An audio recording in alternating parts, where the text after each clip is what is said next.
Okay, so thanks, Chris, keeping us on the ball there.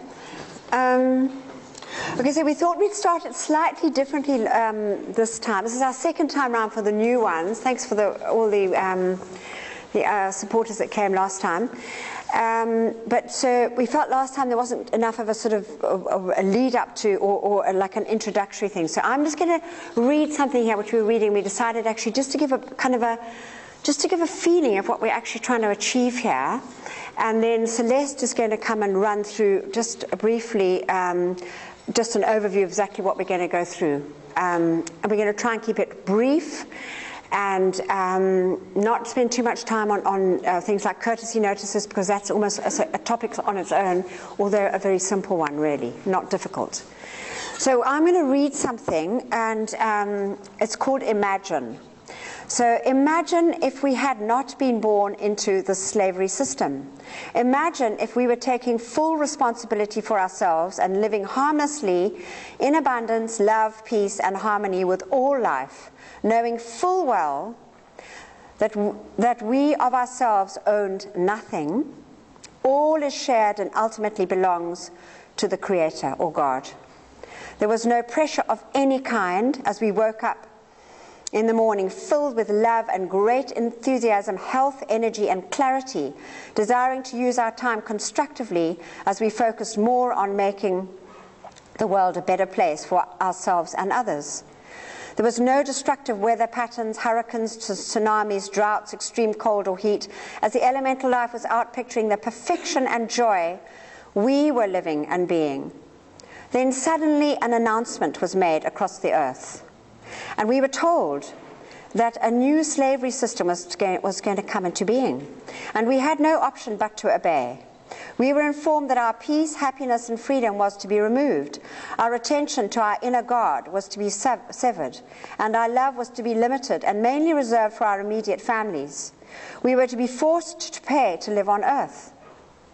We would have to buy land, pay licenses, taxes and fines with fear-based tactics by men with guns and batons. If we didn't pay, we would be put in jail with no recourse, as the corporate veil would protect those enforcing the rules, removing all responsibility as to their behavior. They would become robotic. The new governors were to create, by a bookkeeping entry, a means of exchange that had no inherent value, but we were to pay heavily for it. And if we failed, in times of consciously created recession, our homes, businesses, and cars would be taken away by the governors, who would then add them to their own private wealth.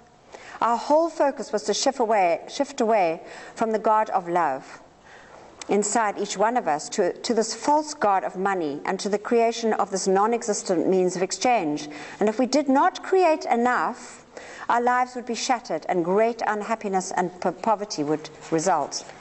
We were to be measured, judged, and accepted by our intellect, usually lacking wisdom, our physical abilities, and our accumulation of material wealth, and the ability to accumulate this valueless means of exchange, removing from the equation love and selflessness and a desire to serve for the higher good of all, as all this was to be done at the expense of our brothers and sisters on earth. And we were no longer to view each other as brothers and sisters or one family of man, as borders, creeds, and other means of separation were to be created. So we would be powerless and isolated, viewing people from different parts of the world as foreign. These so-called countries were to become commercial entities in order to make this so-called valueless money. Heartless behavior was to become the norm. Kindness and giving freely were to disappear. And the feeling of lack made us feel that some kind of exchange was always necessary. Wars, desecration of nature, poverty and struggling were to be normal and take precedence over love of nature and our fellow man, making us fearful and think we were separate and enemies, as the governors knew that unity holds power. The means of energy creation was either to be dangerous to our health and polluting to our environment, and to be coupled sometimes with the manufacture of lethal weapons. Powerful distractions, often fear-based, and methods of manipulation were to be devised to keep us comatose and bound to the sense world in the form of drugs, often disguised as medicine, alcohol, controlled print and television, distorted music, unpure and genetically modified foods, keeping our physical bodies sick, competition, wrong use of sexual energy, violent entertainment, ensuring we would stay over-attentive to our physical world and sleeping, rather than using our inherent and natural powers of God and good, with love, goodness, kindness, and gentleness. So our time was constructively used, making the world a better place. We were told that all in our world is to be under the control of a very few at the top who devised the scheme so that they could take control of the world and make us their slaves without our consent. Would we go for it? Certainly not. We are in this exact system. And still, we are if we don't choose, and we still will be if we don't choose to step out of it. 99% have never questioned it, as we were born into it. This is what is being closed down by the One People's Public Trust. The paperwork has been done, but we have to bring it into being. The road we are embarking on is the road less traveled, and we will be the few standing up in the beginning and taking the ridicule and the knocks. We will. And it is essential that we do this. As we know from history, mankind greatly fears change. The upside is the light is coming like never before, and I don't know if anybody hasn't felt it. The light is coming, which is very comforting. It is there for the asking and the accepting, but if we don't ask for help, the higher powers cannot help us, as they are bound to the law of free will. This is a good saying. All truth passes through 3 stages. First, it is ridiculed. Secondly, it is violently opposed. And thirdly, it is accepted as self-evident. That was Schopenhauer, a philosopher. So we just wanted to actually say that, because some people question, which we're going to go into more, the basis of the whole thing that's kept us in this state of struggling and this kind of treadmill of trying to actually make a living and focusing our entire attention on that. And that is money. And they question, oh, well, if we owe the banks money, we feel we have to pay them. But that's not actually, because that was created. And we're going to go more into that out of a bookkeeping entry. So we're now going to let Celeste just go over the basic steps of where we're going tonight. Oh, Celeste, here. I don't know how that thing works. Thank you. I have this blue light shining up at me. Good evening, people. I've just been asked to run through very briefly the story, what the whole thing is about. So it's all about a call to wake up, because we've all been asleep. So these are the issues that we're going to just run through very quickly. Let's start at the very beginning with where we are now. Everybody knows something's wrong with our world. What is the cause of the financial collapse, the poverty, the wars? We all might have a little thought about it, but we don't actually have solid proof why these things are happening. And then over the last several years, a group of 3 lawyers spearheaded an investigation into the cause. And the vehicle for this inquiry was the One People's Public Trust. And the One People's Public Trust includes legal filings to do with banks, governments, and commerce. So it's not just a nice little story. These guys have actually gone into it. Over several years, they've actually uncovered and used a vehicle by which to prove whatever it is that we're going to go through now. So that is the problem.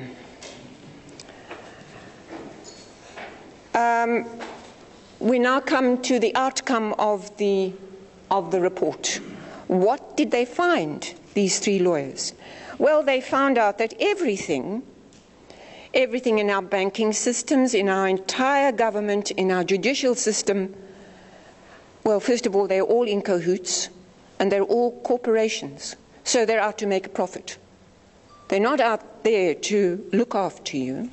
They're out there to make a profit out of you.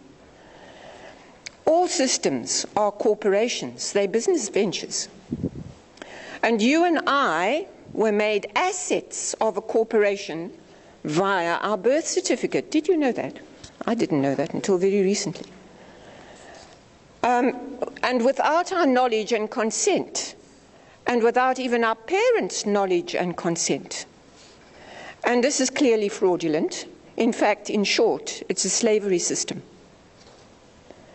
All governments are corporations, and they have to operate by UCC law, which governs all commerce.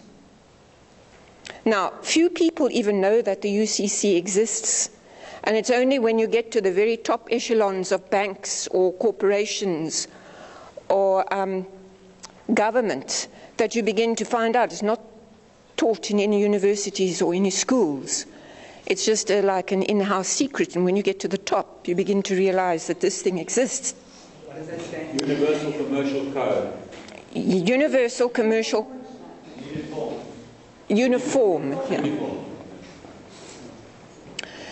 Now, so this UCC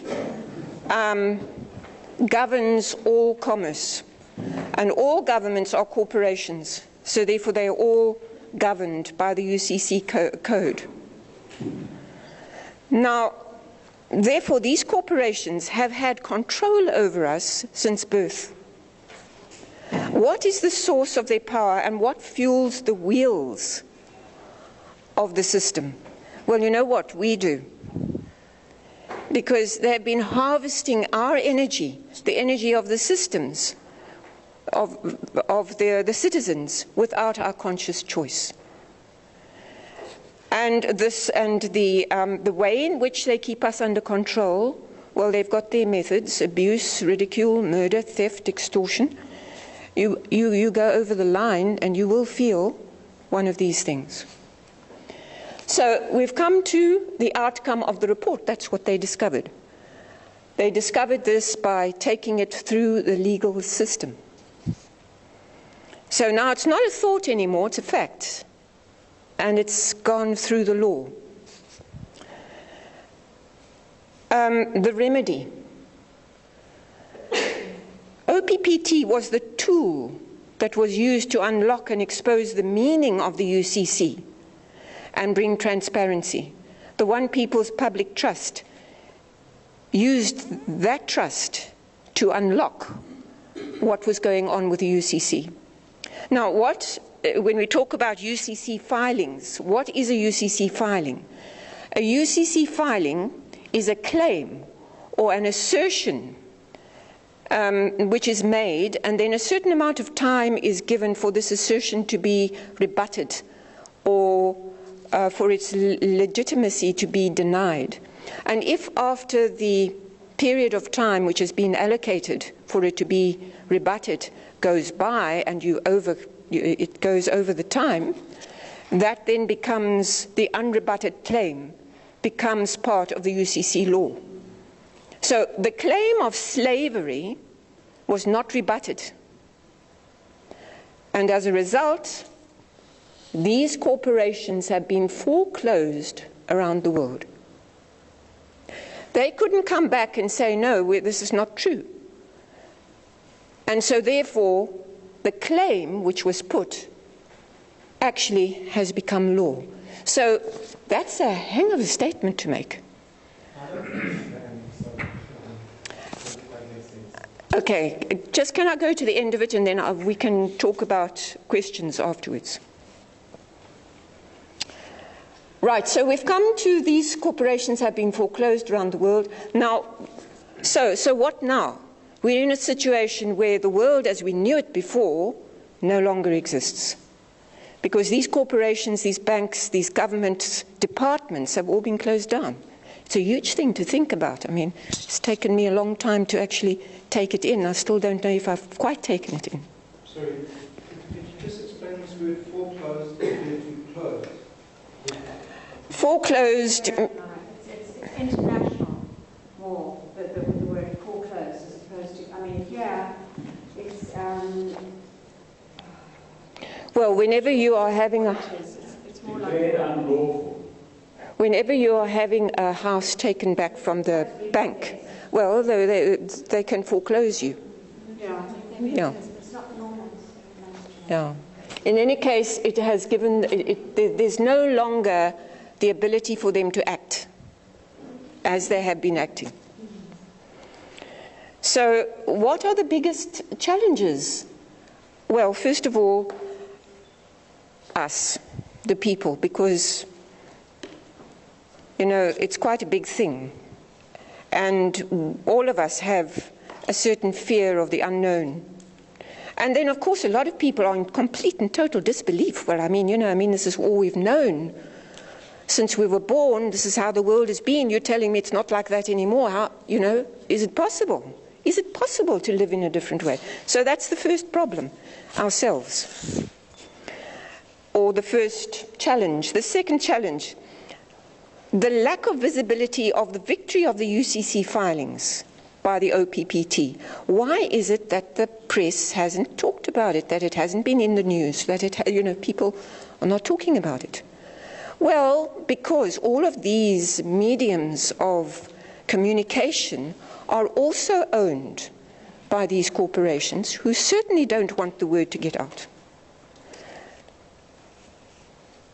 And then another problem or another challenge for us to look at is the lack of understanding, again, that we have because we are not being conscious enough for various reasons, not our own fault. I mean, we've been kind of pulled into this without our knowledge, really.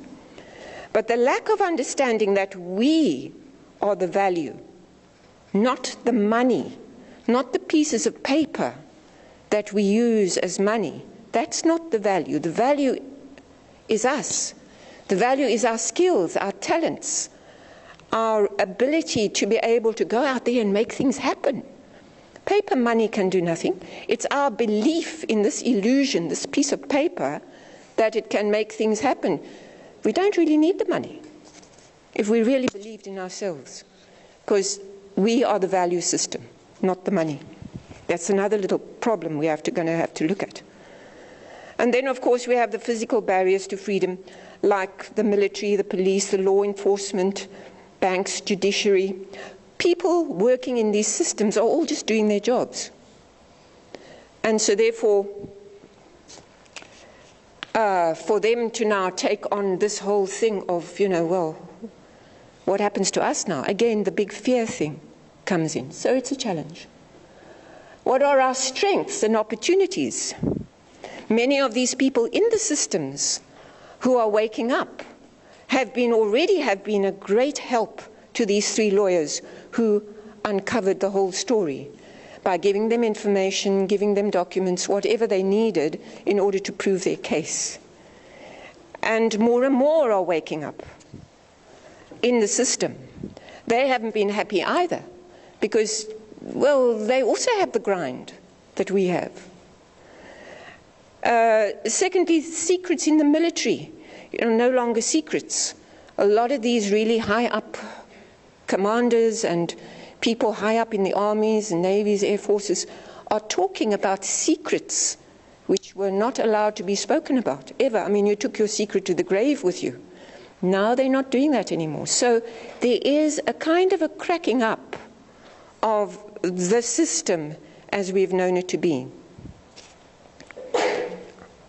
And lastly, there's also the realization that there are only a small group of people that are holding the whole thing together.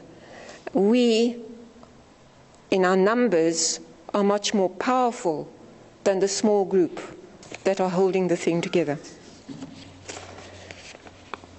So those are our strengths and opportunities. Now, what is the response? I mean, lots of people have different ways of reacting to news.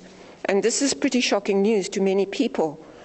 Well, the one thing that we need to really ponder on is that retaliation is really not on, because if we go into a warlike situation, we're actually using the same means that we're fighting, and therefore we have lost our value. We've lost our values. So war is not an option. It's not like you can't fight evil with evil. There's got to be a new power, a new energy.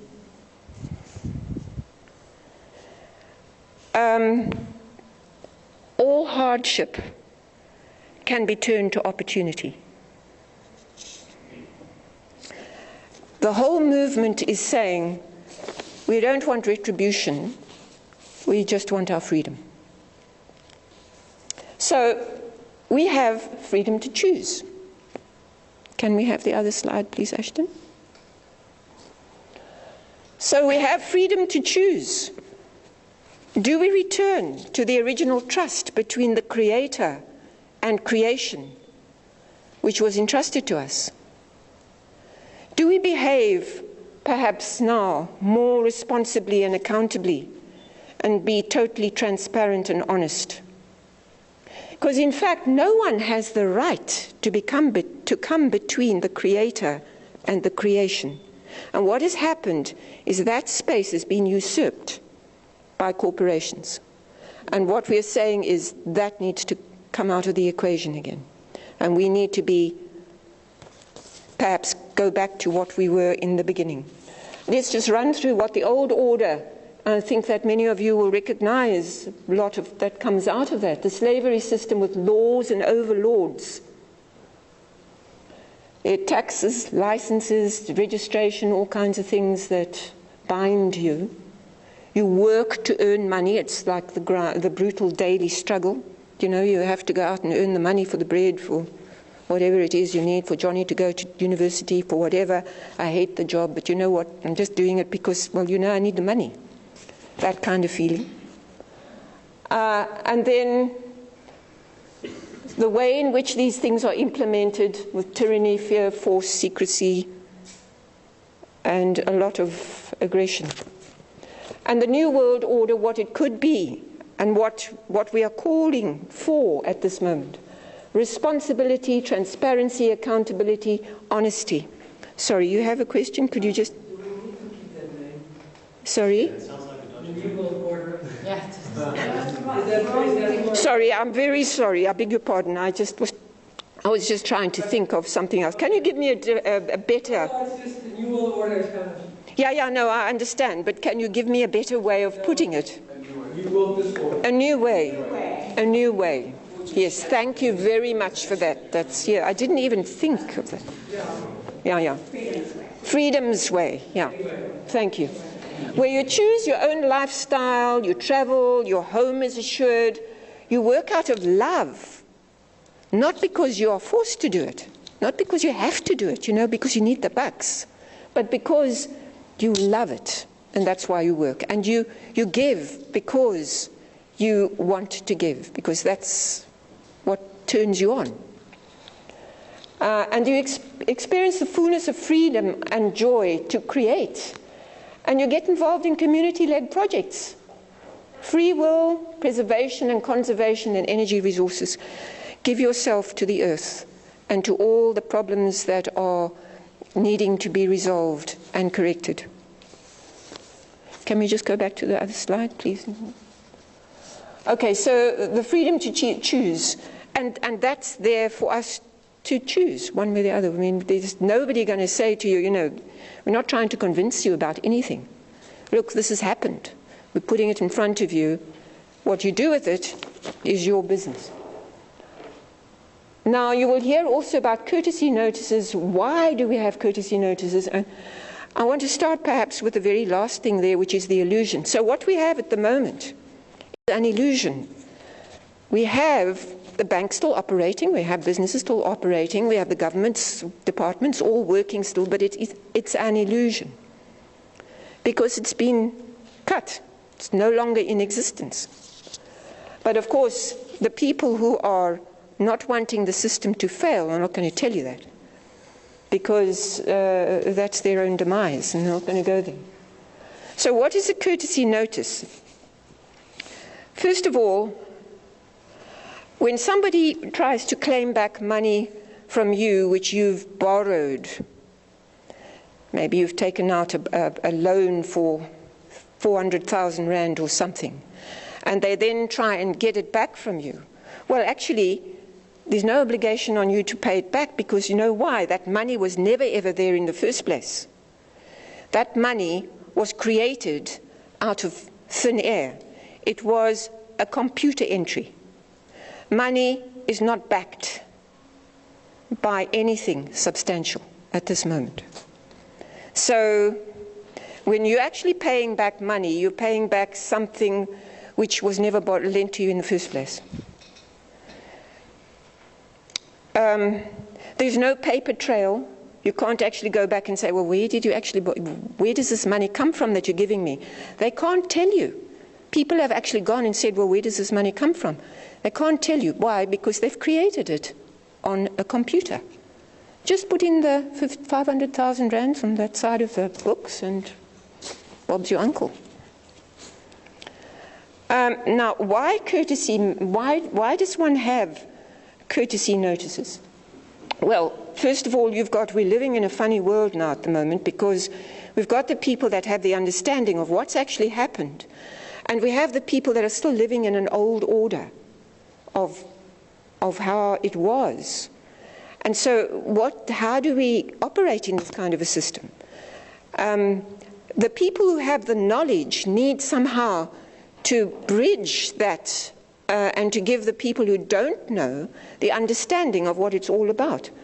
And the way that you do that is by a courtesy notice, courteously telling the person. There's no aggression in it. It's not like, I refuse to do this and et cetera, et cetera. It's a question of, are you aware that the organization that you are now working for no longer exists? You don't maybe know it, but that's the reality. So that is the purpose of the courtesy notice, one of them. It's to stop the harassment, because you get maybe notices for fines, or pay this, or pay that, or pay the other. You don't need that in your life. So you actually send them a courtesy notice to tell them, please stop harassing me, because you've got no hold on me anymore.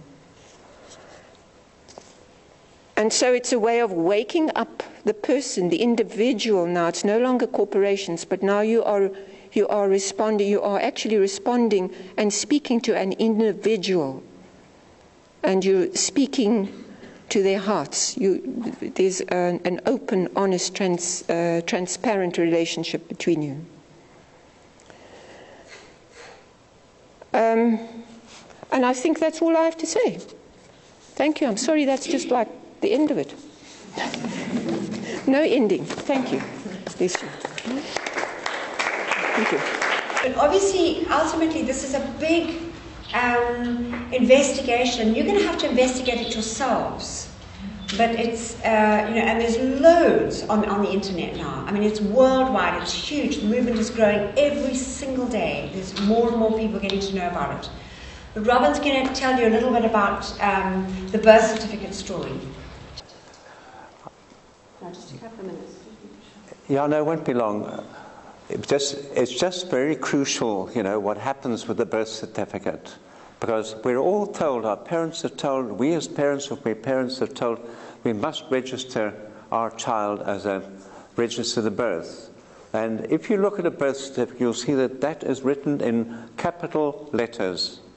Now that makes all the difference. Because a capital letter means that this entity is now a legal entity. Because in law, there are two things. There are you, the individual, and then there is what is called the legal person. So that is really the start of the system, because we all know, that we can't get anywhere today. You can't even, get on the bus without your ID card, that identifies what you are. So that trust that is set up on our behalf becomes an asset to the state. In other words, that person is going to be a future taxpayer. They are you know, and a contribution in terms of financial contribution to the world, and that then the annual report that goes in from the corporation that is South Africa into United States, which is kept very secret, but you can see that it's there. That is part of the assets. You know, you and all of us are now part of the assets of the state. And one of the sort of diabolical things that happens, and he recently discovered also, was that under maritime law is that if you have not created a will by the time, or your parents have by the time you're 7, then you are considered lost at sea, because it's maritime law, remember. And once that has happened, then the state actually takes you over, your legal entity over, and as a permanent thing. So most of us live beyond 7. We're not aware at that age of being anything like this, but it is a fact. Look, I think the last thing to consider is that, you know, I've found also recently, just as an addendum, is that the city of Cape Town is now, when you sign documents there, they're asking you by your signature to agree that you're going to be considered a legal entity. Right now, they're doing that. I mean, it's only recently come in the last couple of months, and only started with this thing now, that, you know, one has to watch for these small print things, and then carefully one is allowed to strike that out if you have any agreement with them as an individual. But it's important to watch for these things, because they must be starting to be aware of the legal entities and how that works. Is that new? I've not seen it before. I've asked others, and they've not seen it. I mean, the last time, it was about 2 months ago that happened. So, yeah, that's it. So Yes? I wanted to find out about the courtroom itself. Apparently, you get into the box where you actually talk to the judge, you fall under maritime law, is that correct? Mm-hmm. But if you remove yourself outside of that box, you actually fall under common law. Is that correct? Look, I don't know. Nancy probably knows more about it than I do. I know that the one thing that you must never say is that you understand it, the case against you. Because to understand does not mean conceptualize and realize what it's about. It means that you are submitting to the authority of the magistrate who up there at the top, who is addressed as my lord.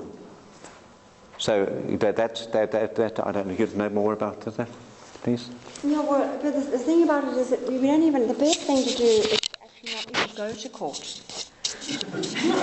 I mean, I know. I mean, I say that now. It's kind of a strange thing to say, because I know it's been a bit of a challenge for me. But because the more people actually stand up and hand courtesy notices saying, your courts, here are the filings, your courts, according to the filings, do not exist. And there are the filings in black and white. They cannot be, you can't ignore them. There they are. Here are the UCC codes. Via that UCC system, they have foreclosed. It's just a registry system, basically, the UCC. It's a uniform commercial code. It's the means by which all commerce is acted within throughout the world, that UCC system. And do the judges know about this? Not, I'm telling you, the ones at the very top, all the heads of governments were apparently told. The very tops, and the tops of banks and things. There have been mass resignations for the last year. Mass resignations and things have been going on, especially in the last six months or so. I mean, it was just not so long ago that the head of Standard Bank resigned. They're all going. Why did the Pope resign? It's unheard of. I mean, there's stuff happening on this planet, and it all stems from, you know, that there's major change coming, and this is just the paperwork. They've done the paperwork, which was absolutely possible to do because they do the paperwork on us all the time. No?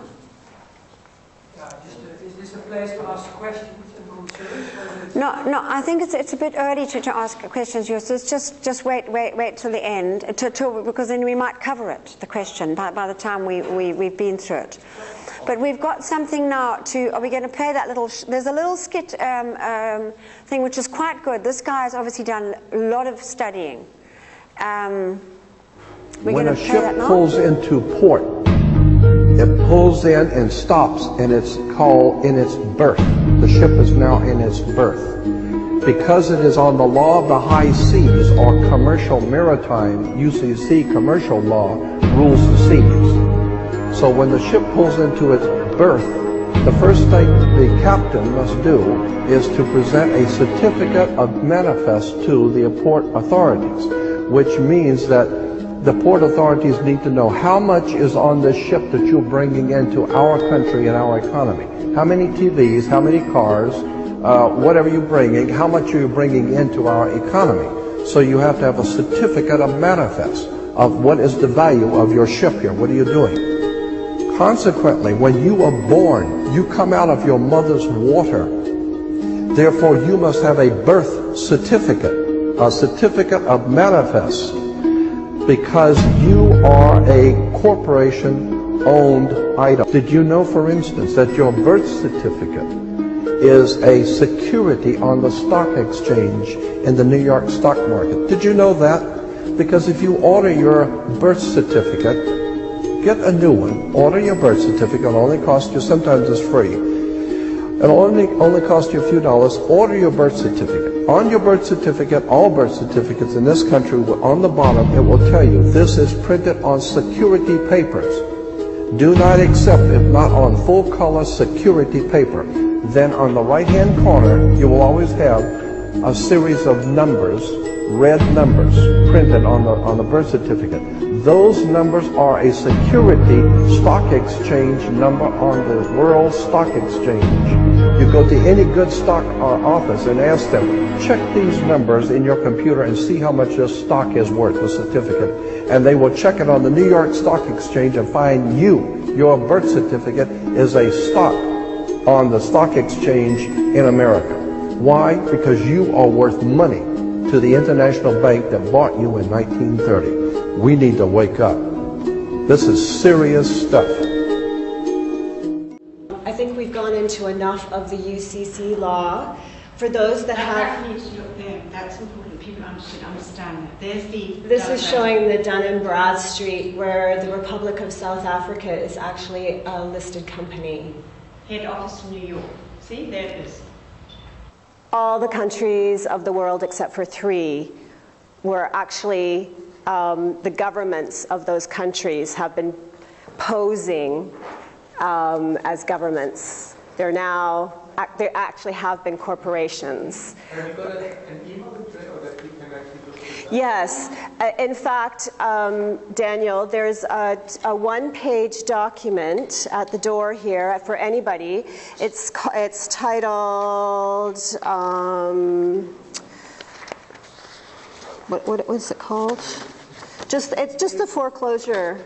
Banks and governments foreclosed worldwide. That has all the email addresses on it, okay, all the references, and it just breaks down the OPPT. But I know you've had a lot of information. Celeste has given us an overview. Anthea's talked about the UCC law. We're going to kind of just wrap up with the courtesy notices and the way forward, because it actually is really good news for everybody. And that's what we have to stay focused on. You know, we're just in a bit of a transition right now, and it's going to be great. It really is going to be a wonderful, fantastic new world for all of us, but it's up to us to create it. And it's up to everybody's, it's your free will. We're not telling you what to do.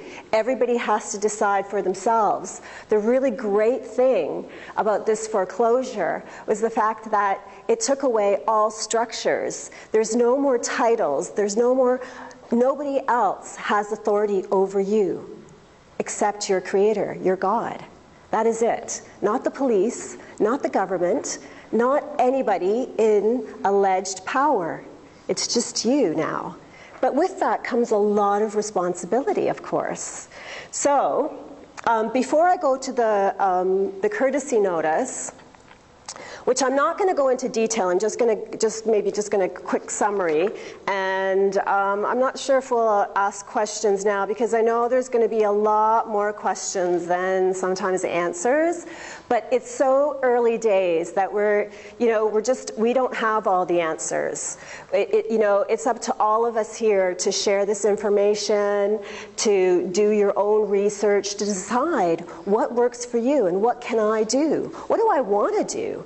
What Anthea was talking about earlier, the opening meditation, if you didn't have to worry about money, how you're going to feed yourself, how you're going to pay the bills, how you're going to pay for electricity, how you're going to pay for things. If you didn't have to worry about that, if you knew that all your food, all your basic needs were met, you had a piece of land, what would you do? What is it that you really want to do? How would you spend your days? So that's where we really have to get back to. It's an individual responsibility. What are you going to create? Do you want to sing? Do you want to paint? Do you want to, create computer systems? What is it that you want to do? So, it's a huge opportunity, as Celeste was mentioning. There are really no more problems because we have been given a tool. We have been given the remedy. And the remedy is the courtesy notice. But for people who don't want to give a courtesy notice, because a courtesy notice is me giving a notice to another individual. It's an individual to an individual. So you're actually, the individual that you're giving it to is the respondent, and you're the proponent. You're the one that's giving the courtesy notice. So there's two names on it, or there's an alleged company name. We're going to do a flash mob on Monsanto in May, and anybody who wants to get involved with that, the more the merrier. We'll talk a little bit about that on the Facebook page. But just to say, thanks. Just before the courtesy notice, like I say, there is another thing that we can all do, and it's a really simple thing if you have email access or just want to hand out flyers, is something called a foreclosure notice, well, foreclosure flyer. And this is something that doesn't require two names. It's not an individual to an individual. It's just giving a person notice. So we've been flash mobbing. When I say we, I'm talking about all the members of the South Africa OPPT Facebook page. When did Ashton created the page, about 6 weeks ago, 5 weeks ago? There's about 2,000, almost 200 members. And it's just every day, just a steady stream of people joining. So the word is getting out. There's websites all over the world. There's lots of countries that have a lot of active participation. Australia, Italy, Sweden. There's the States, of course, loads of activity. But I just want to read you quickly the foreclosure flyer, because this what I'm going to read you is right off the main OPPT-in.com site, okay, which is by the creators of the trust, the OPPT Trust. The courtesy notice was introduced in February 2013 and was downloaded 64,000 times in the first 2 days. It is now being used worldwide. Recent information indicates that many more foreclosed entities are now treating the information seriously instead of passing it off as meaningless or baseless.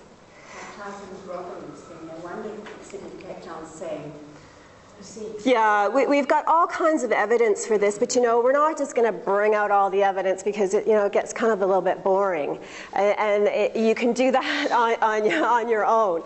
But some of it does come up in the slideshow. But we're not trying to convince you. We're just sharing what has already come out. Bridget, has Yes. there been any success by people using the courtesy notice? I think that would be encouraging to a lot of people. Yeah, I'm sorry, Jan. There's tons of them actually, but they're all on the Facebook page. I can't give you individual ones. Specific. There was one just what was it, about a week and a half ago that well, we know that one court in the States, I think it was New Orleans, they're now even closed. They've shut down. They're not even opening.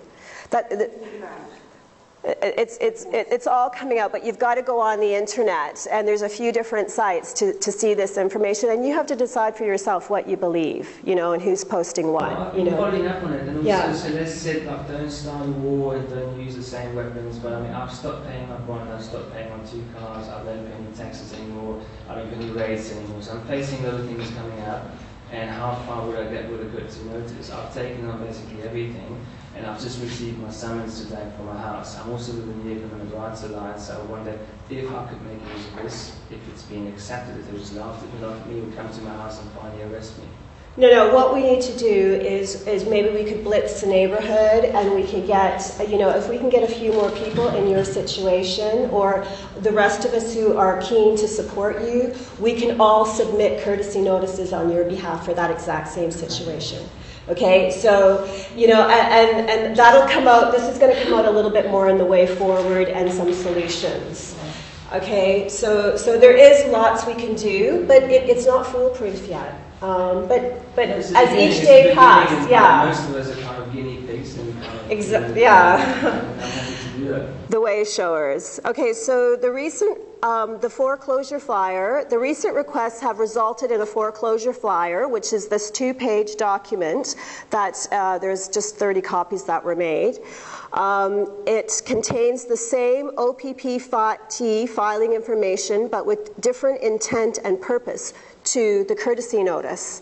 There are no respondents, no proponents, no witnesses or signatures or terms and conditions. There is nothing to fill in, no dates required, no need for email or mail receipts, or no special instructions. You just download it and you just email it, fax it, hand it out.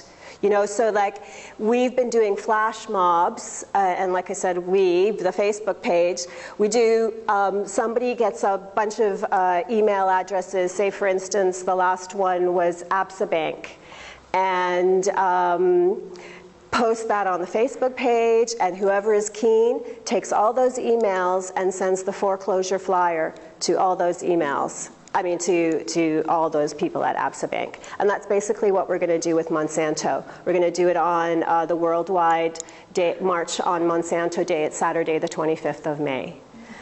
Okay, anyway, so you just give it to anyone. You give it to family, friends, co-workers, bankers, government employees. It's for their information and benefit. You can keep copies in your car, briefcase, and just hand it out. It's important that you don't mess with the wording, because that has been chosen carefully. And that's it for the foreclosure flyer. It's very simple. You can all read it or just download it on the page. But like I say, it's a lead up to the courtesy notice. So now the courtesy notice is just what, I mean, Celeste touched on it, but is there anybody here that's not now certain what OPPT is? The One People's Public Trust, and what's happened?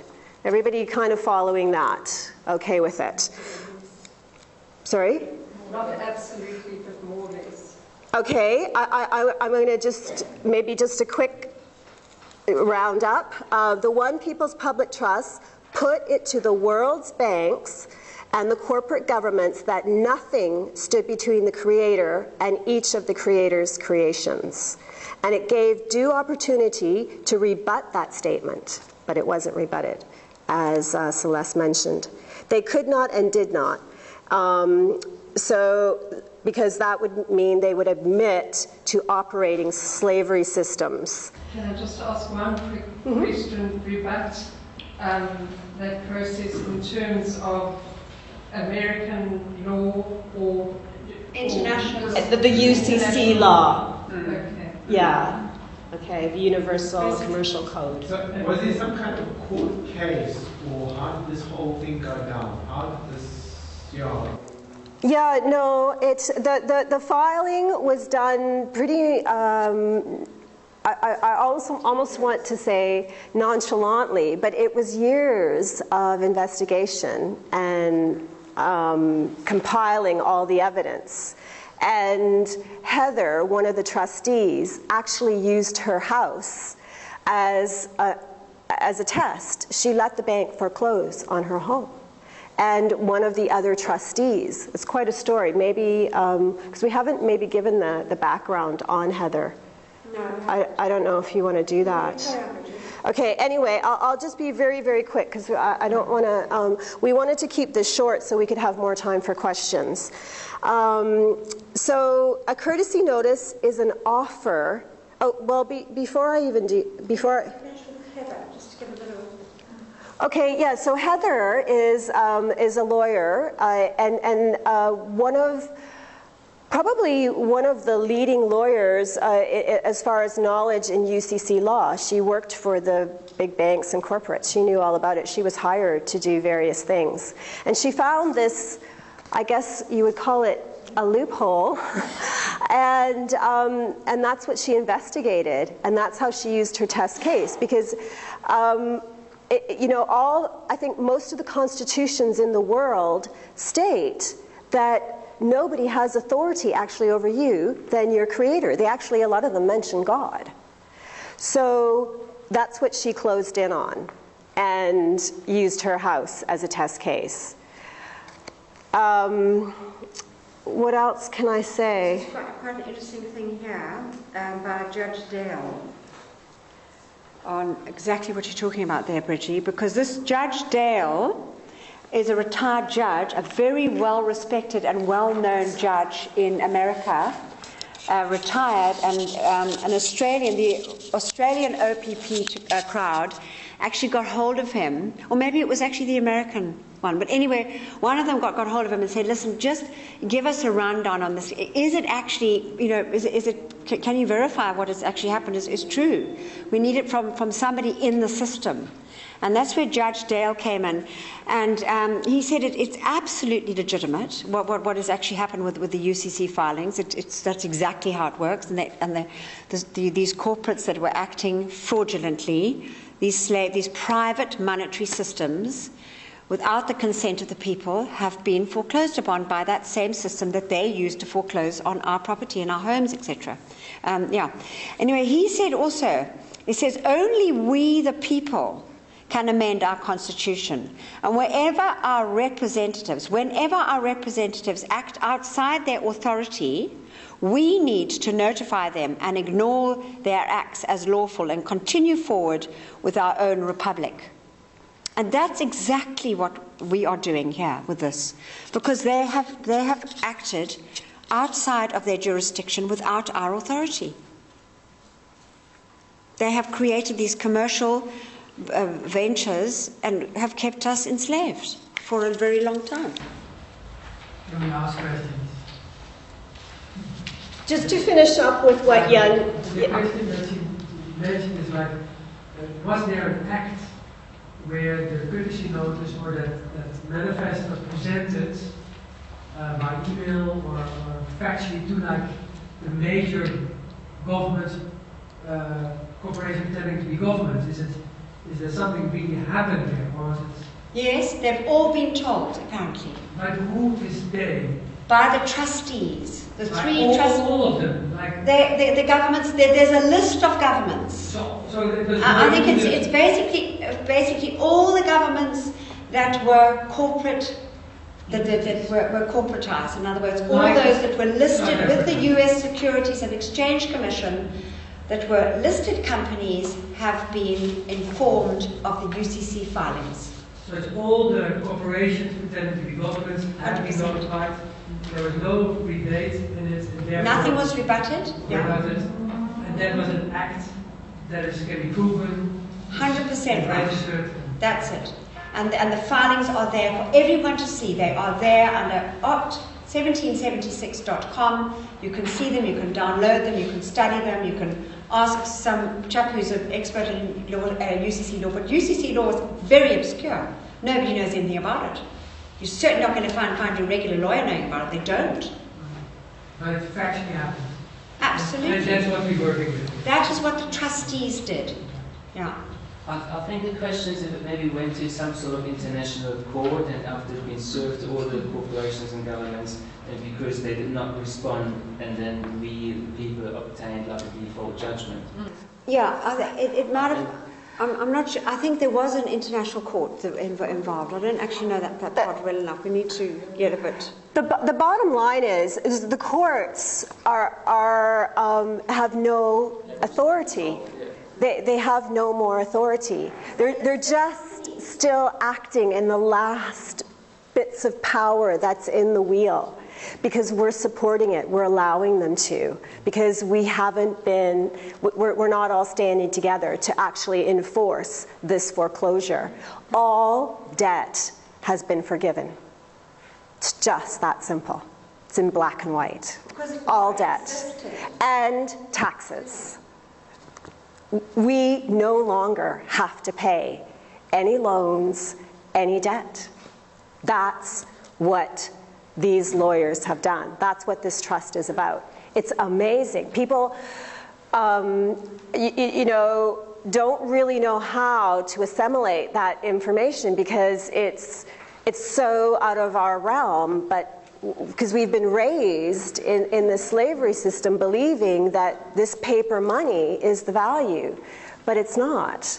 So, but again, I'm just watching the time, so I'm just going to move on because there are lots and lots of examples, but again, it is about standing together because, you know, anybody can do anything against anybody else. So if a policeman believes that he still has the authority over you, you know, he's going to behave in that way. So the courtesy notice is really something that has to be given with as much love as you can muster.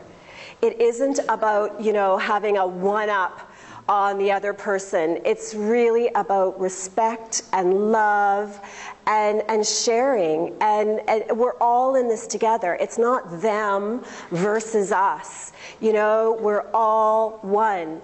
And this is how the courtesy notices work, because there are 5 different kinds.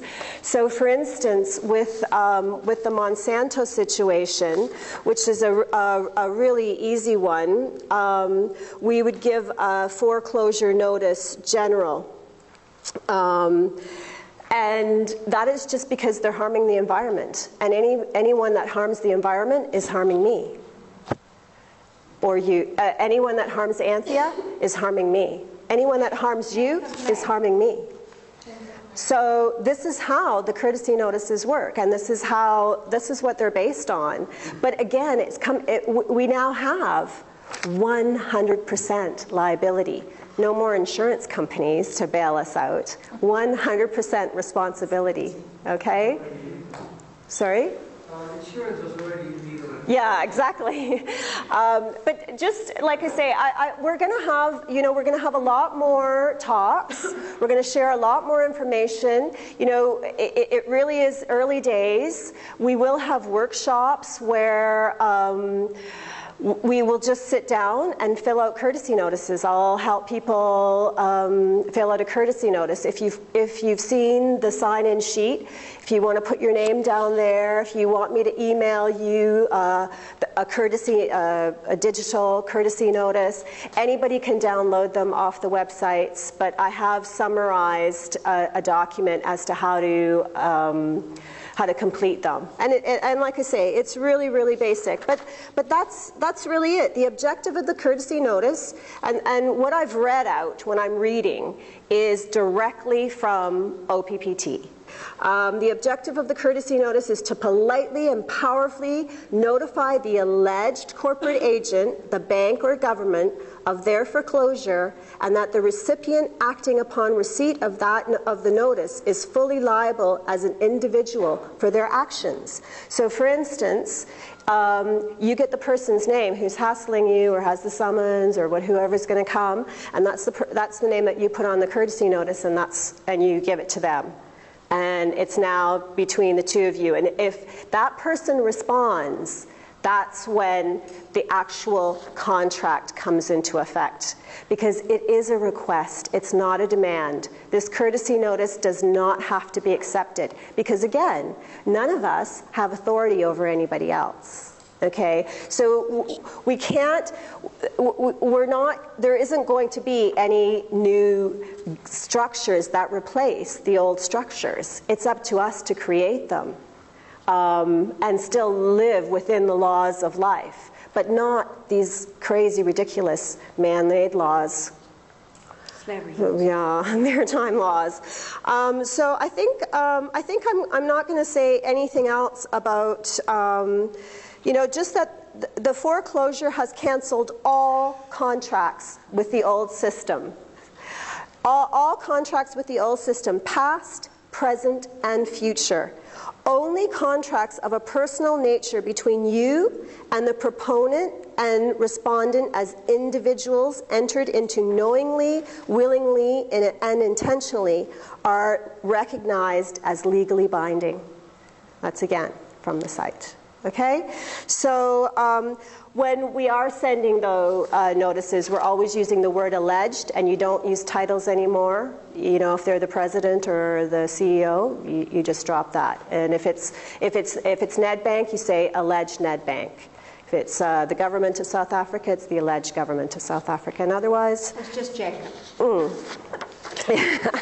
Okay, so I think we're not on the way forward yet, are we? Okay, we're just going to, I just want to make some, because Chris has actually made a comment here, and it's quite an important one, because maybe we haven't got it clearly enough, is that we need to realize that the UCC law, universal law and common law, are actually the laws, the ultimate laws of the world now. That is across the world.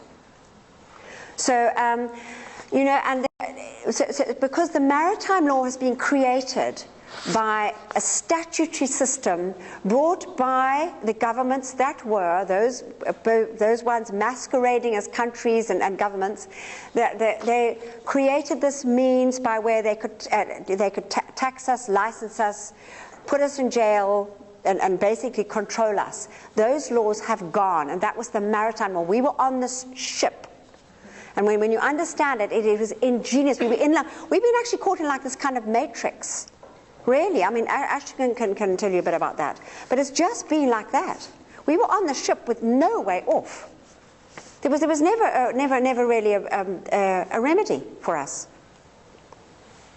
You know, and we were caught in this monetary system with interest, so we were always on the treadmill, created out of nothing. It was look at rent. We used to pay, I mean, I remember 1970, I got 120 Rand. I was came down from Zimbabwe to university, 120 Rand. I used to pay for my flat, my car, all my food, everything on 120 Rand. It's just wacky. Look where we are now. What do we get for 120 Rand? We don't even go to the movies with two people. I mean, there we are on the system, which is just, the bubble's got to burst, and it has burst. And now we've just got to stand up. And you know, the thing about it, we've got to realize that this is not a well-traveled road yet. The road is bumpy, because nobody's been there. We are the beginning of the road, so we're having to like bundu bash through this. And sometimes it's going to be uncomfortable, it's going to be bumpy. We can't give up. Otherwise, we either in this going to support the slavery system or we're out of it. It's a choice. It's just like that. And the more people know about it, that's why we're going to give as many talks as we can. The more people, that's why it's such a blessing worldwide, everybody has had enough. They have had enough of being taken, their houses being taken from them by people with a veil, a corporate veil. Doesn't matter. It doesn't matter. They think they can behave like that because the veil is there.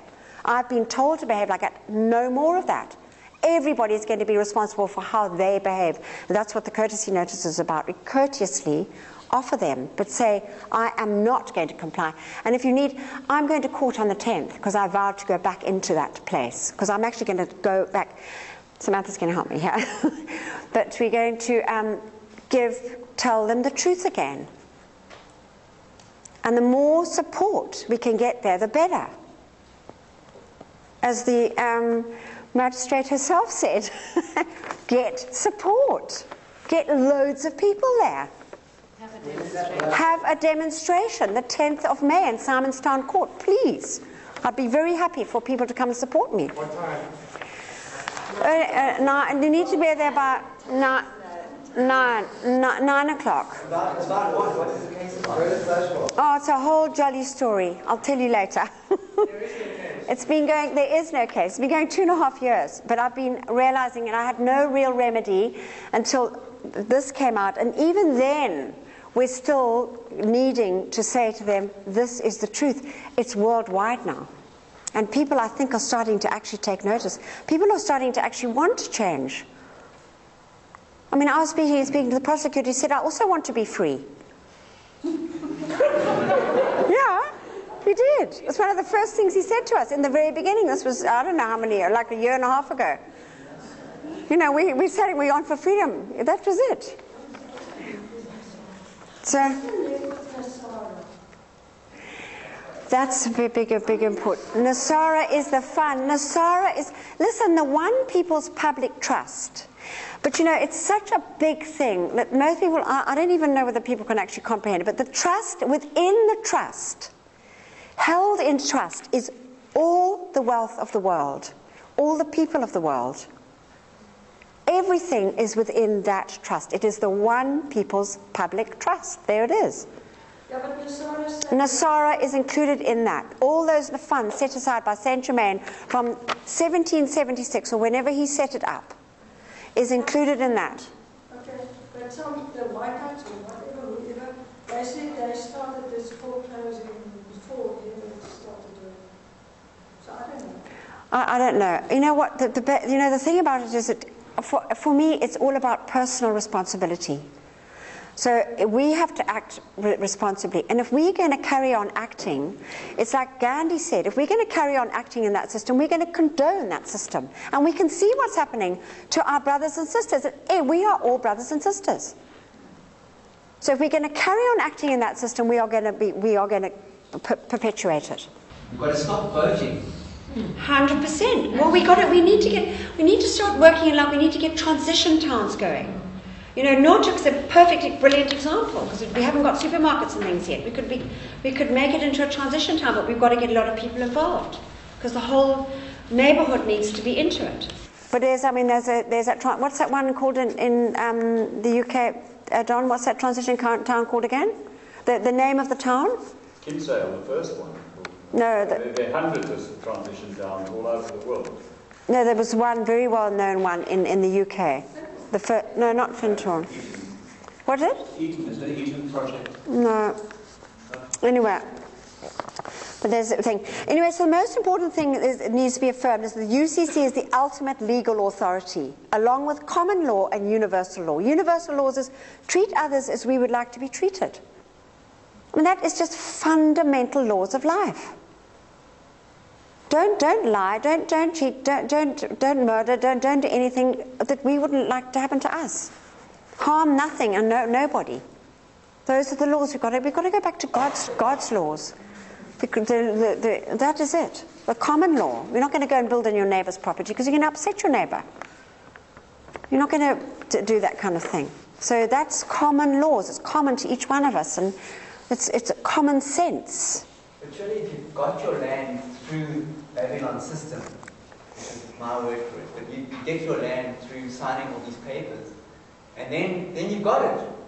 So you've got it through a false system in any way. So that system has been foreclosed upon. We own nothing. The earth owns the land. So, but therefore... we are custodians. Therefore, this brother doesn't actually have a right to... We're going to come from our heart. We're going to come from our heart. And we're going to attract those people because the heart is magnetic. We're going to attract goodness to us by behaving responsibly, kindly, and those things. We can't have wars anymore.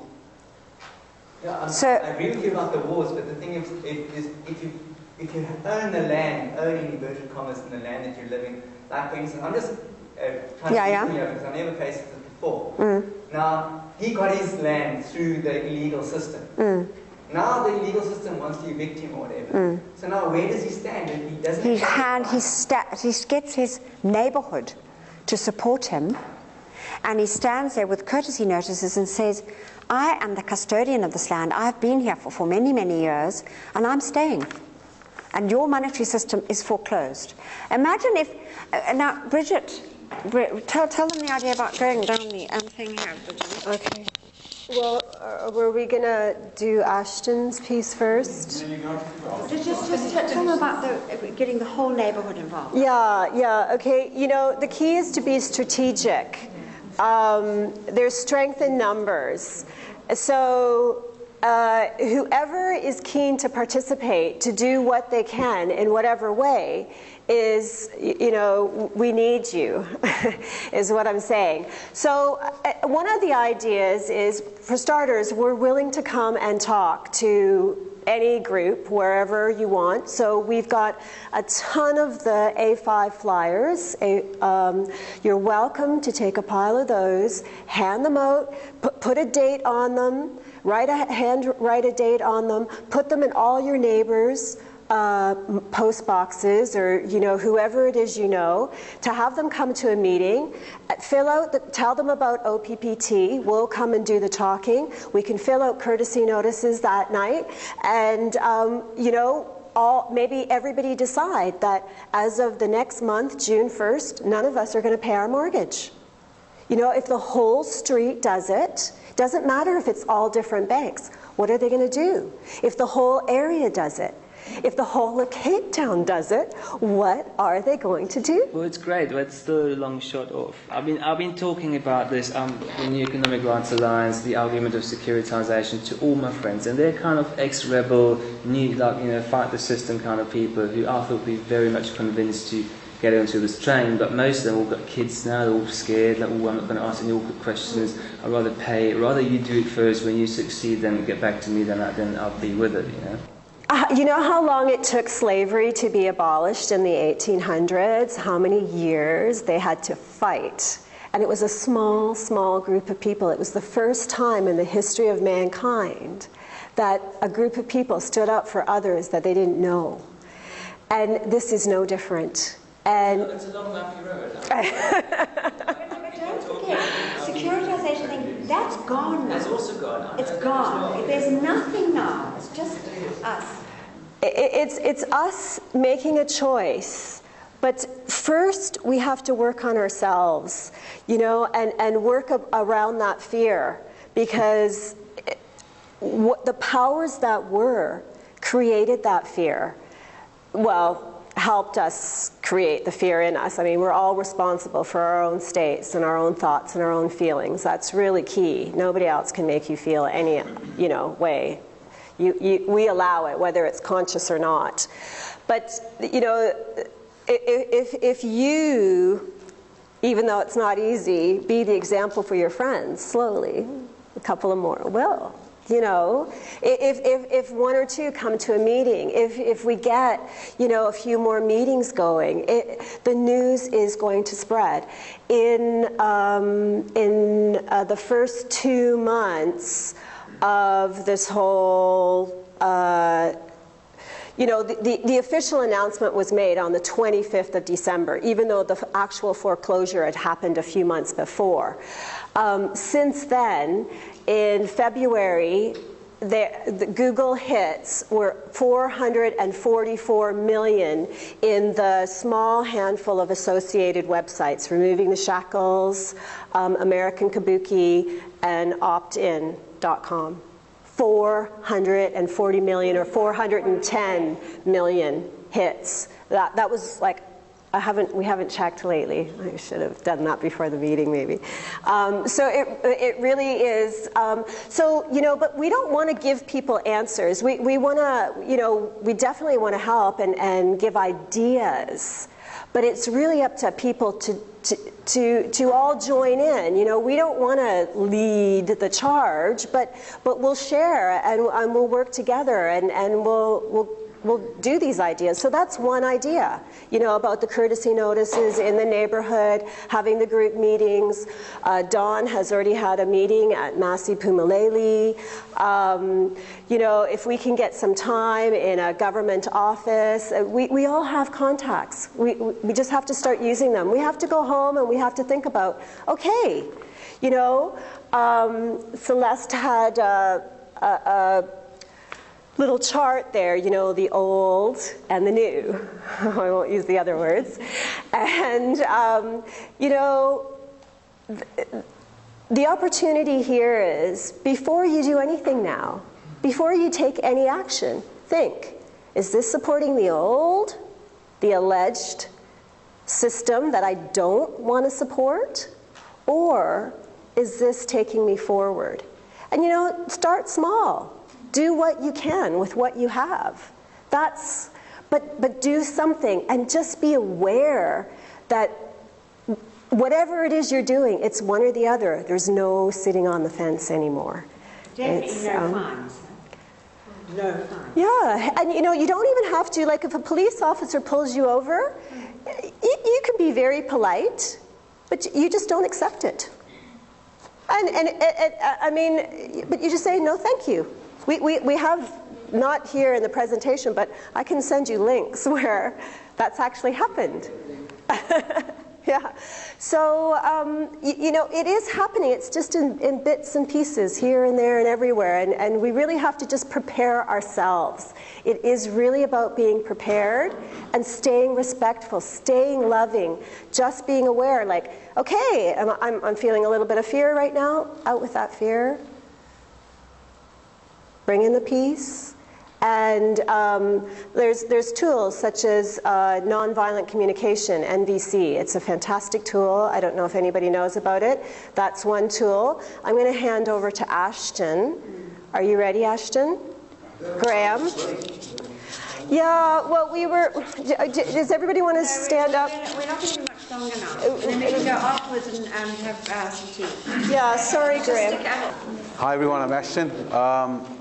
I'm more focused on solutions, and you know, we can all be rebels and you know, don't comply, but you know, how are we going to go forward with this, and what are we going to do, and what is it that we need? There are three basic things that I could. There's probably tons of them, but what we need food, we need shelter, we have a need for connection, and if we can provide those things, an abundance of those things, then we are abundant and we can do whatever then we can dance around, like we can behave like that, that's fine. But we need to provide these things, and a couple of solutions that you know, I thought I'd just put it out there is guerrilla gardening. What a lot of people are doing around the world these days is any patches around the neighborhood, just grow food everywhere.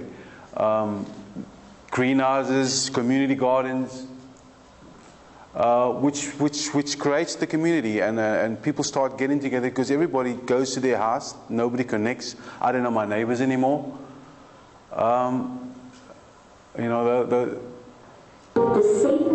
sorry. We just get fun community. Okay. This is where you can save and earn money by sharing stuff with your friends and neighbors. Sorry. Let me just get to the next point we'll be dealing with, which is another aspect of how we can recreate our communities.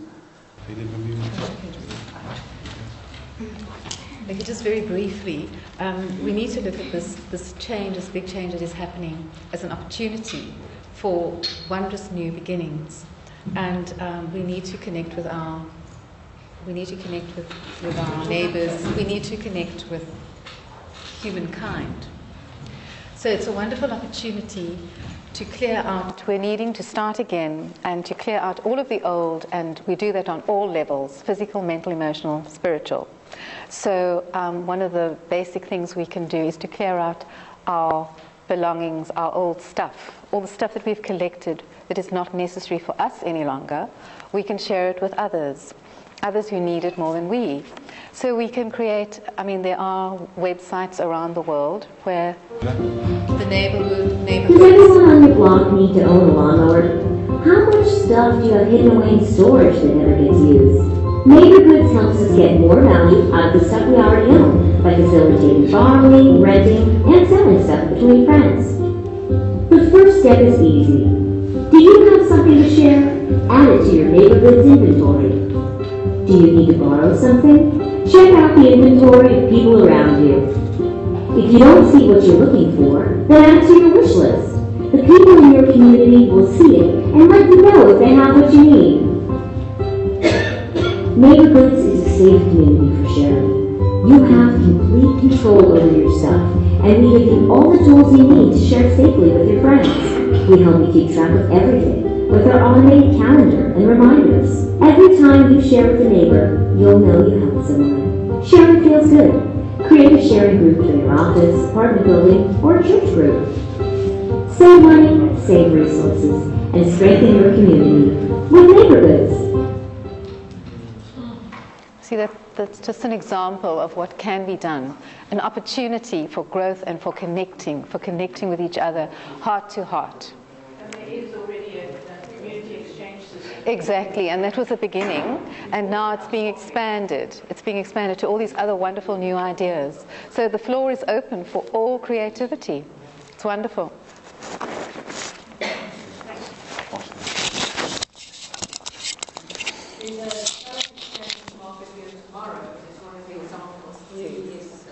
Exchange market here tomorrow at the Endorse Institute, so where you could get things on talents and share talents with each other. Yeah, awesome. And you know, we all have little tools in our houses that we use maybe once a year. We're lucky, and all of these things could be donated to communities who don't have, and would enable them to create. And every one of us is a creator.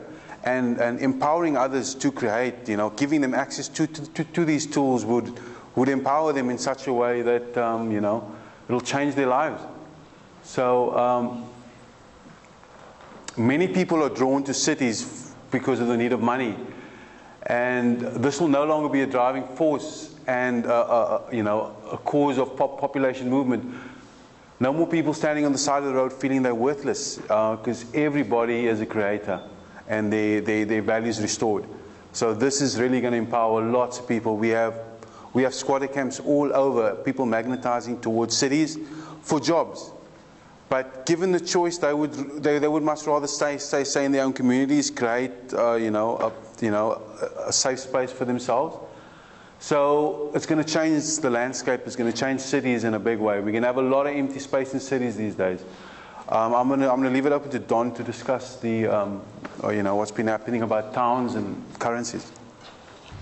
Well, the idea of the talent exchange has already been brought out. A very good question.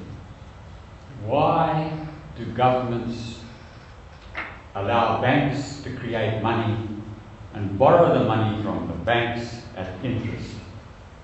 So they can all be rich. A government can actually create its own money. It could be people's money. They talk about the filing, the original investigation filing. It's called paradigm, that filing.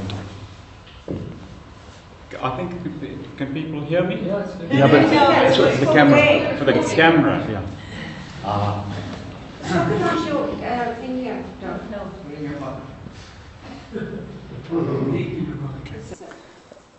The filing on the website, the original investigation, was called Paradigm. And the old paradigm was private money for public use. The new paradigm is public money for private use. That's if we need money. Ultimately, I'm sure we will be living a gift economy system. And that's what we're working towards. But we're in transition from one to another. We're all caught up in this money bug. So perhaps we need to create our own community currencies. I did have a community currency system working in Masiphumeleli. and in Ocean View. It was called a Food for Work program. We had a food depot. When that closed down because the Western Cape Provincial Administration Poverty Relief Fund, which had funded us for 500,000 rand, had promised us we could go on, but the people that made the promise weren't there any longer. So the money didn't come through, and that whole system in 2005 that had operated for nearly a year just fell apart. We became very disillusioned. You try to help people and you find out you've given them work, you've given them food, and suddenly it's all gone and they're worse off before we'd started. I carried on that system. I expanded it into a goods depot, and I had a community currency simply pasted on paper. It was called Aura, and the currency not rand but AU, which is the symbol for gold, and it was community gold, people gold. We can recreate. I've still got all of the bits and pieces of paper that was that money. We can actually put that into action again. And then we can create depots, goods depots, hire or exchange depots all around. We were talking here about the responsibility, the accountability, transparency, stewardship of land. Each one of us has to look at the land that we occupy and say to ourselves, are we really using this land in service to our community and to people of the earth? And if not, we say, look, please take over this bit, put some gardens there, do something good. So we have to really be stewards and make sure that we are all serving each other and the world. I think I've said enough. I must say, we do definitely need to form street committees or little area committees where lots of people are getting together. And the good question, I left out, the old paradigm was what? Private money for public use. The new paradigm could be public money for private use. If we could get our government overnight, by flash mobbing them, to actually say, we don't need the banks, we're going to create the money. We can have a national mutual trust which channels money in different directions. One of them could be a citizen's income, so that everybody got money. Another possibility, land has value according to its productivity.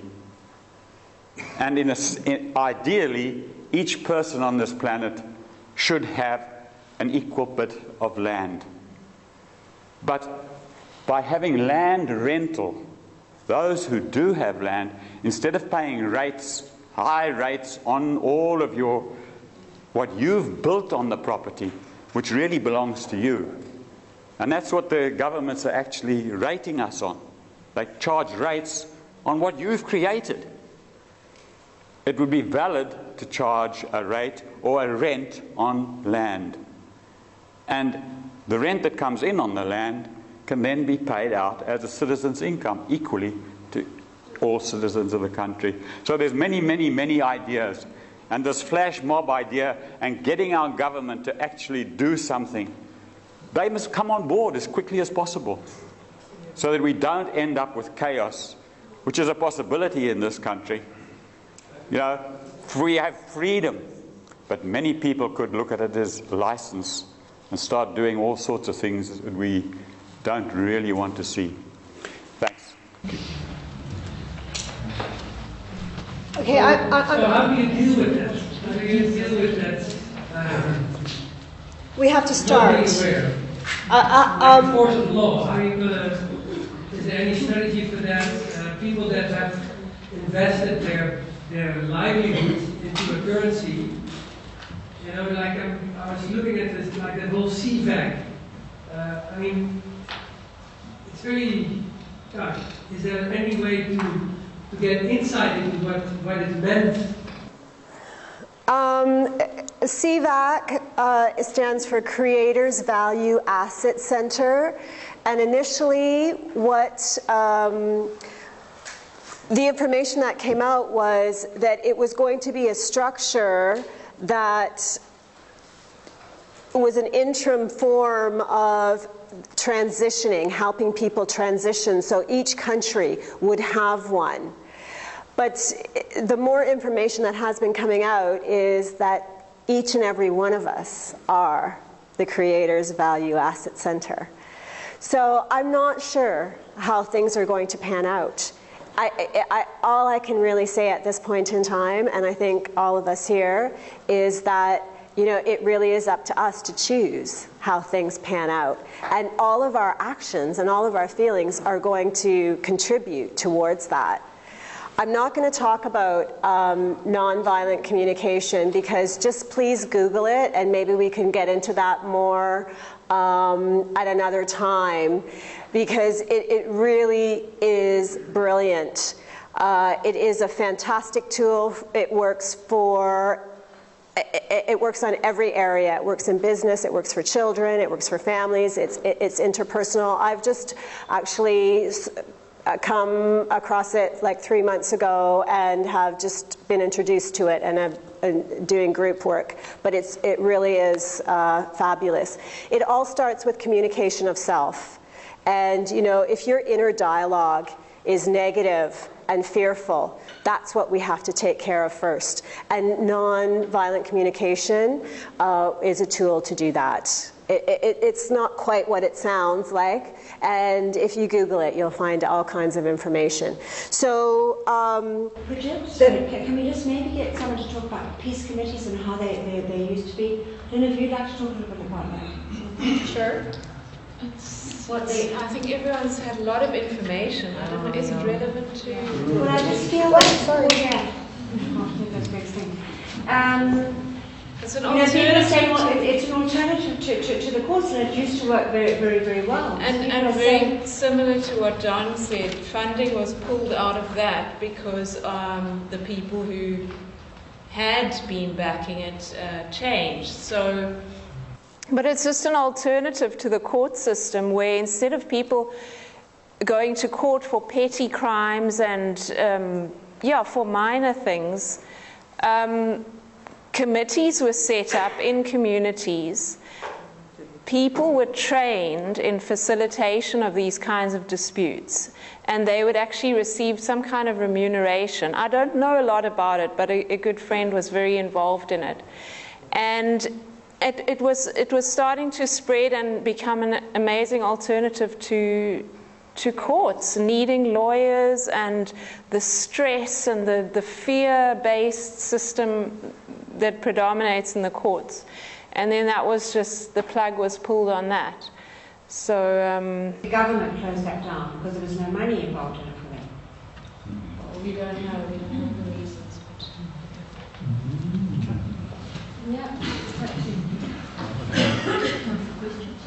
Okay,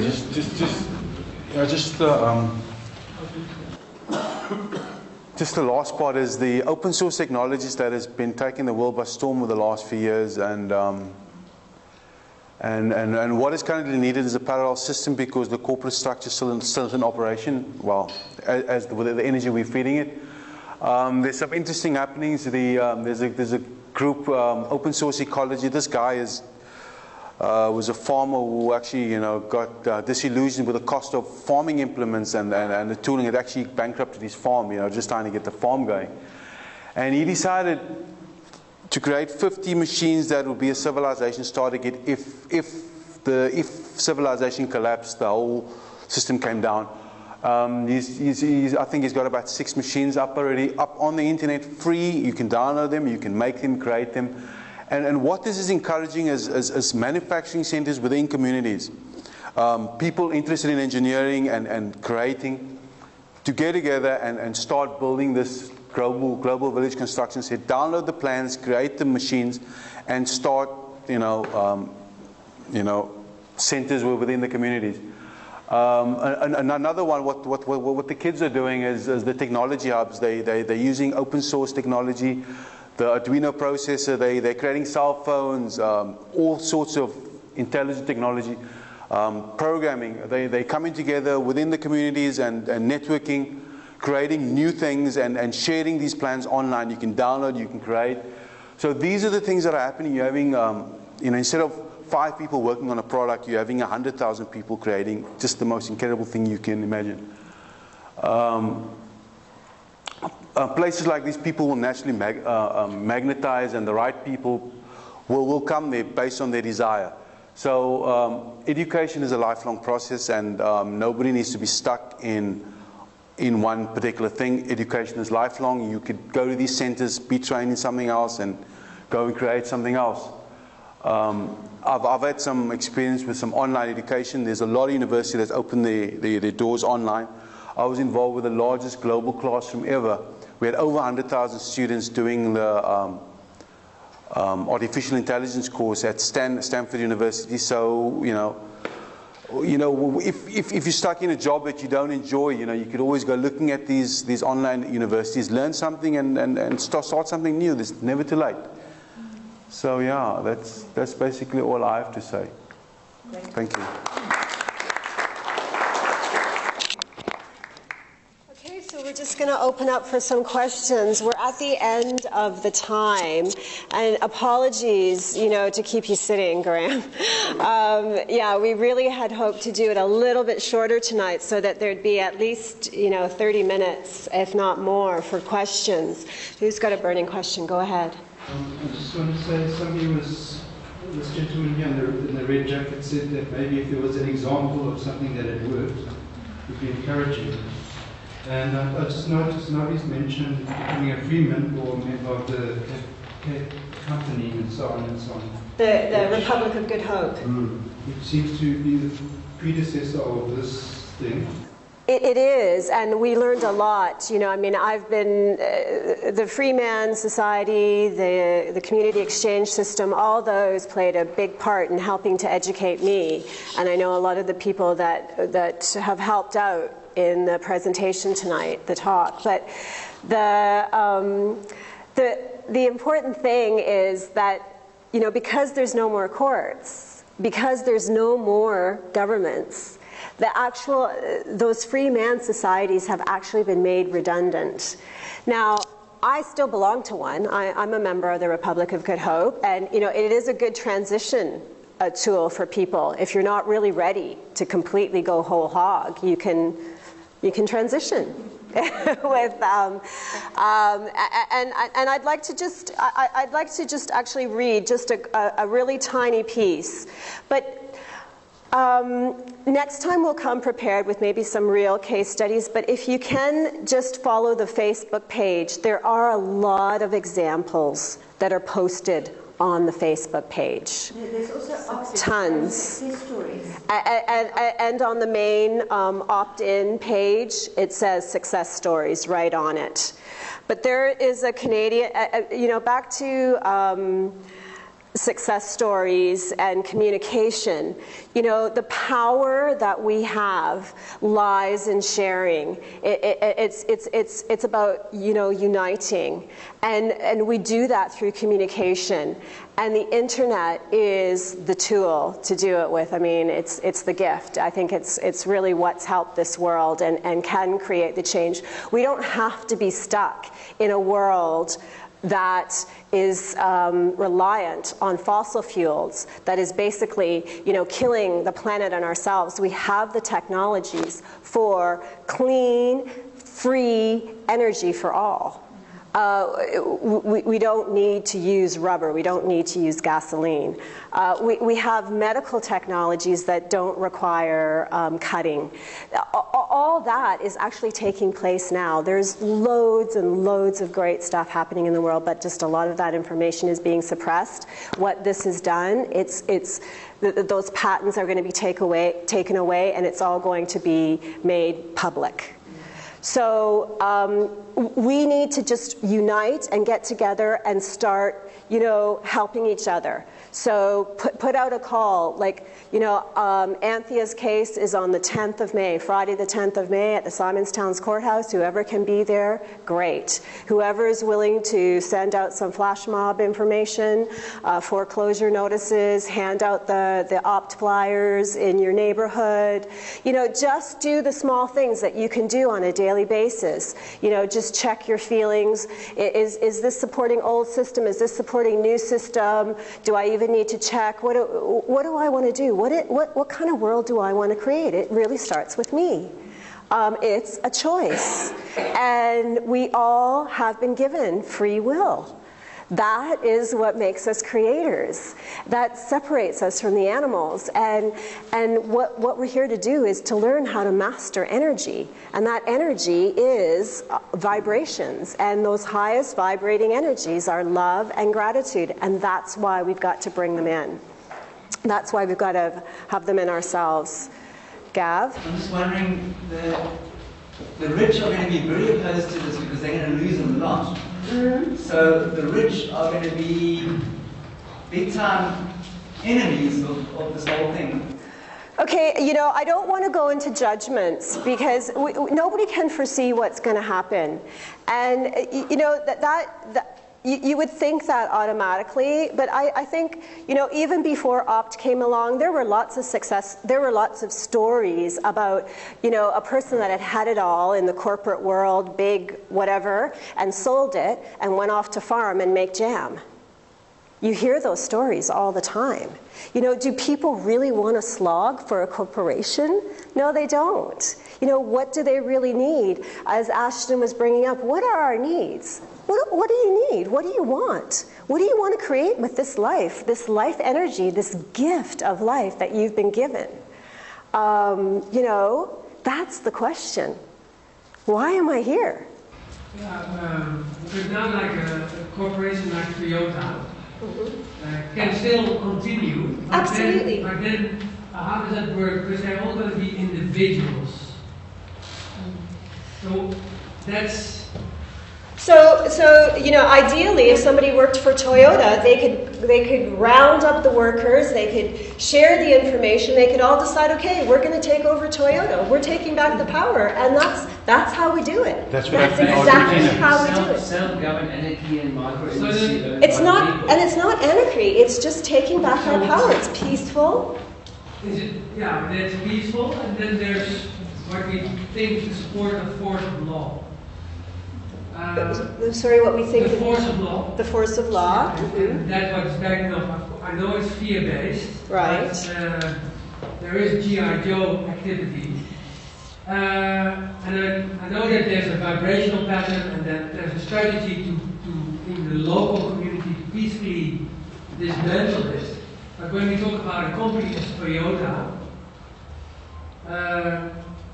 what is there a strategy for that, or is it because otherwise? Sorry. I don't go too mental in it, but it's the tsunami. If the water goes back, it's going to. Yeah, there isn't one that I'm aware of right at this moment in time, but new stuff is coming out all the time too. Yeah, I think it's the new technologies will come out. There's technologies being put in, and these are all going to come up, and then the kind of structures like these big factories and things will then start taking on these new means of transportation. We're not going to have these old transportation methods. Sure, that's not really. Is that what you're asking? The now, there's a Toshiba employee that goes around now in making Toshiba employees OPPTs. There is a moment where the force of law will try to bully. Yeah, that's what with the unconscious G.I. Joe.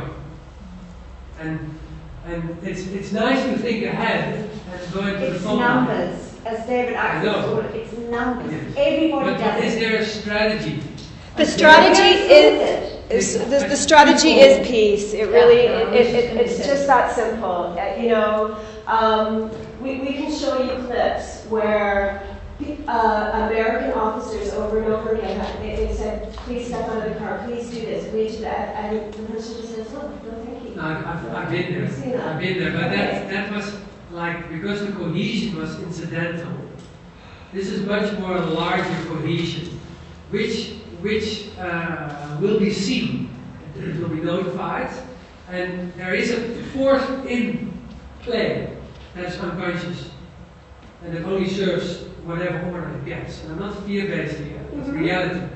I think that when we are, because it's so precious that what's happening, it's also to stay in reality about it. You know, I'm just wondering if there's a strategy behind it. I think there is. But we just don't know it yet. I think we need to look at the old greed system and identify what good has come out of it.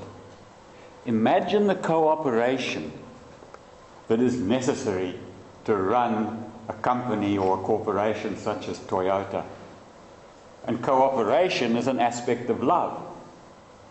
All that is needed is that the purpose changes from being profit for the few, the elite, the financial elite, 0.1%. The purpose then becomes to serve humanity. That corporation can go on existing, but its motive now is to serve humanity. And service is the great thing here in South Africa. And we have the example of Mandela. And we all have to start serving, and we have to get all companies to change their purpose. Same as the government, change its purpose to serve the people, as is required from our Constitution. See, what I'm struggling with is we have, like you say, a handful of people that control 95% of the land. So this foreclosure of the banks and all of that, well, they say, well, cool, we own 95% of where the earth has, and the rest of Weber, let's just come and carry on taking rent. So this is where the problem is, because these guys call the shots. Yeah, that's a big issue. That's the power of people. As soon as there's enough people, and you know, it's going to come because eventually money has no foundation. There is nothing backing money. So by virtue of that fact, that house has got to come tumbling down. And just that alone will bring people into community very smartly. Look what happened in Cuba. It's a typical example where there was the oil embargo. Suddenly there was just no money because there was nothing. People were, for 3 or 4 years, it was a very, very tricky time. But then the community started coming up. Their soil was dead because they used so many pesticides and synthetic fertilizers and things on it. Then they started resuscitating their soil. Communities, wherever there was an abundance of markets everywhere, they had never been better. And just as, you know, I know a lot of you here tonight, some of it's not new information, but just to let it sit with you a bit. I know, like, naturally we want to know, like, what do we do? What's the next step? Well, let it sit with you. You know, think about some things you can do. Every time your thought goes to that, oh, but they've got all the power. Okay, well, what can I do to change that? Stop that thought. Derek. And then you turn your thoughts to your creator. Creator exactly. Principle. Yeah, and let the love and peace and gratitude shine out. Derek? You're trying to create another advance, but in a different direction. Well, Avaz is us. We are Avaz, aren't we? It's not, you know, all these groups that are working are eventually going to unite. You know, all these communities, whatever, it may feel like only one now, but it's not going to be long. If at least if we keep at it, if we keep taking those little steps. Keep holding the peace. Even if you can only spend like half an hour to an hour a week, put aside that time to do some research. See what you can do to prepare yourself. because that preparedness will help you. You know, okay, what can I research today that will help me with my case? Or where can I best, you know, focus my energies? What is my priority? So again, we're way over time. I'm not going to take any more questions unless there's somebody who's really got something burning. I just want to close. Anybody have any burning questions? Anybody can email me. If you email... We're going to have tea now. Okay, we're going to have tea now, but if you know, just, I'll get the messages on the OPPT page. How regular will these meetings be facilitated? Well, we had one 3 weeks ago. So we just get free venues because everything's free. You know, if you ever see any op stuff that people are asking money for, then it might not be the right thing. You know, this is all about not using the old system. Except for the donations for supporting the yeah, sorry, that's different, as Antoinette said at the beginning. Yeah, that's a donation. But we won't see you right over the festival. Okay, anyway, there's a Canadian man, his name is Rob Page, and I don't know if anybody here has seen the documentary called Ungrip. It's excellent, it's 2 hours, and this Canadian man went off-grid about 10 years ago, and this documentary is about him. And he also has a conscious self-governance.ca website, where he completely went off the grid, free man style, and I was following him for quite a while. But he said something very, very succinctly about a lot of what we've been talking about tonight. And, you know, it's been a lot of information. Just take what you can. Don't let that fear take over. Just monitor yourselves. Just stay awake. That's the number one first step. But this is what he says, and this is from his August 2012 newsletter that was entitled Freedom and the Constructs of Freedom. It all comes down to choice. Freedom is a choice. Slavery is a choice. Staying where we currently are in life is a choice. Figuring out who you are is a choice. Figuring out your purpose in life is a choice. Walking the path towards fulfilling your purpose is a choice. Getting involved is a choice. Letting go of your old life and starting a new life is a choice. Learning from our mistakes is a choice. Forgiveness is a choice. And ending judgment and control of others is a choice. So, you know, we have 1,001 choices, like every moment. Daily. So let's start to choose to create that world that we want, whatever way that can be. It's up to us. So thanks for coming, everybody. Really appreciate it. If you haven't put your name on the list and you want to be on the list, we want, you know, more people to join the team just to help spread the word. Any skills that you have. Speak to your neighbors. Yeah, exactly. You don't know them. I moved into my house. I didn't know anyone seemed like highly conservative, Capri, suburb. I've slowly been warming up. Don't bombard them immediately with it's all invalid. Like slowly. Yeah, we're here to help each other. It's just that simple. So thanks for coming and being part of this new golden age that we're going to bring into being. What's your email address? The email address is opptsa.co.za. No, that's not the email address. What's the email address, Chris? Oh, the email is oppt@gmail.com. gmail.com. Oh, okay, sorry. It's on the flyer. Please take flyers if you're going to hand them out. Thank you. So is that everything?